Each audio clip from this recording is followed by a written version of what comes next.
ضلع اٹک میں مدت سے ادبی بیٹھکوں کا انتظام کیا جا رہا ہے اور ادبی بیٹھکیں جاری ہیں۔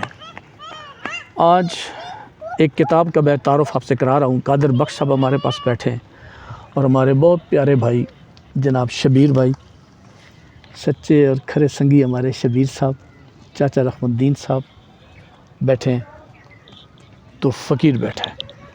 میں آپ کو آج جس کتاب کا تعارف کروا رہا ہوں وہ ہے یہ ضلع اٹک کی ادبی بیٹھکیں۔ ضلع اٹک کی ادبی بیٹھکیں جناب سجاد حسین سرمد صاحب، پروفیسر سجاد حسین سرمد صاحب ایک بڑی بہترین شخصیت ہیں اور مدت سے وہ بہت زیادہ کاوش کر رہے ہیں، کوشش کر رہے ہیں کہ وہ اٹک میں ہونے والی تمام تر ادبی بیٹھکوں کو اپنی کتاب پر لائیں۔ یہ ان کا حصہ دوم ہے۔ اس سے پہلے حصہ اول انہوں نے جاری کیا تھا اور ایک بھرپور محنت اور مشقت کے ساتھ، پوری ایمانداری اور دیانتداری کے ساتھ سچی اور کھری محافل جو ہیں ان کا پوری ایمانداری کے ساتھ ذکر کیا ہے۔ یہ کتاب بہت جلد انشاءاللہ مارکیٹ میں آپ کے پاس ہوگی، آپ کو ملے گی، اور اس کتاب کو، اس حصے کو انہوں نے اٹک کے ایک مشہور و معروف شخصیت، اللہ ان کو جوار رحمت میں جگہ عطا فرمائے، جناب نظر صابری صاحب کے نام کیا ہے۔ اور جتنی اٹک میں ہونے والی ادبی بیٹھکیں ہیں ان کا جہاں تک ممکن ہو سکا ہے انہوں نے پورا مکمل اس کے احوال کو بڑی محنت اور مشقت کے ساتھ، دیانتداری اور ایمانداری کے ساتھ، سچ اور حقیقت کو سامنے رکھتے ہوئے وہ پوری مکمل تفصیلات انہوں نے اپنی اس کتاب میں نوٹ کی ہیں۔ یہ کتاب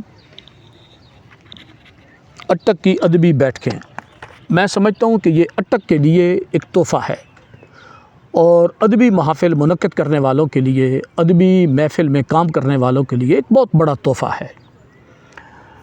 اٹک کی ادبی بیٹھکیں مختلف انداز سے جاری رہیں، ریلوے اسٹیشن پر جاری رہی، دیگر مختلف مقامات پر تمام تر ذکر اس کتاب میں موجود ہے۔ انڈسال پر جاری رہیں، مختلف دفاتر میں جاری رہیں، مختلف دکانوں پر جاری رہیں، مختلف گھروں بیٹھکوں پر جاری رہیں۔ ان تمام طور کو کولیکٹ کرنا کوئی آسان کام نہیں ہے، بڑی محنت کرنا پڑتی ہے۔ سجاد حسین سرمد صاحب بڑی زبردست انہوں نے محنت کی ہے، مکمل کوشش کر کے، محنت کر کے اس تمام تر احوال کو، اٹک کی ادبی بیٹھک کے تمام تر احوال کو بڑے زبردست اور بڑی خوبصورتی کے ساتھ، ایک تو آپ کو مزہ آئے گا اور ایک ایسا الحمدللہ یہ ذوق پیدا ہوگا اٹک کی ادبی بیٹھک کے حوالے سے، ایسا ذوق پیدا ہوگا۔ وہ جو اٹک سے، جو ادب سے محبت کرتے ہیں، وہ خود علمی شخصیت یا بڑی علمی شخصیت ہیں یا نہیں، لیکن ادب سے محبت کرتے ہیں، یہ سارا ذوق پیدا ہوگا اور اٹک میں ادبی محافل کو مزید مقام، وسعت ملے گی۔ ضروری نہیں کہ بڑے محلات ہوں اور بڑی بیٹھکیں ہوں اور بڑے دفاتر ہوں جہاں ہم یہ پروگرام کریں۔ ہم اٹک کی ادبی محفلیں، یہ بالکل سادہ سا ریلوے اسٹیشن آپ دیکھیں، یہ بس سادہ سی جگہ پہ ہم بیٹھ کے، میں تو اس کو پروموٹ کر رہا ہوں کہ سادہ جگہوں پہ بیٹھے جا کے ایک عام آدمی کو بیٹھک منانے میں، اٹک کی ادبی بیٹھک منانے میں کسی قسم کی کوئی پریشانی نہ ہو، منت نہ کرنی پڑے، نکمے اخراجات نہ ہوں، آسانی کے ساتھ وہ اپنی رونق کر سکے۔ تو یہ کتاب جناب آپ کے لیے بہت جلد حاضر ہو جائے گی۔ سجاد صاحب انشاءاللہ بہت جلد آپ کو یہ دیں گے، آپ ان سے وصول کریں۔ اور اٹک کی ادبی بیٹھکیں تمام تر لوگ جو ادب سے محبت کرتے ہیں وہ بنانے کے لیے اپنی کاوشیں، اپنی محنتیں ضرور پیش کریں۔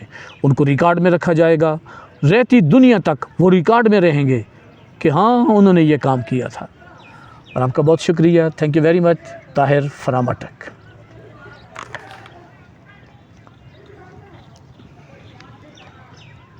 بہت شکریہ جی، تھینک یو ویری مچ۔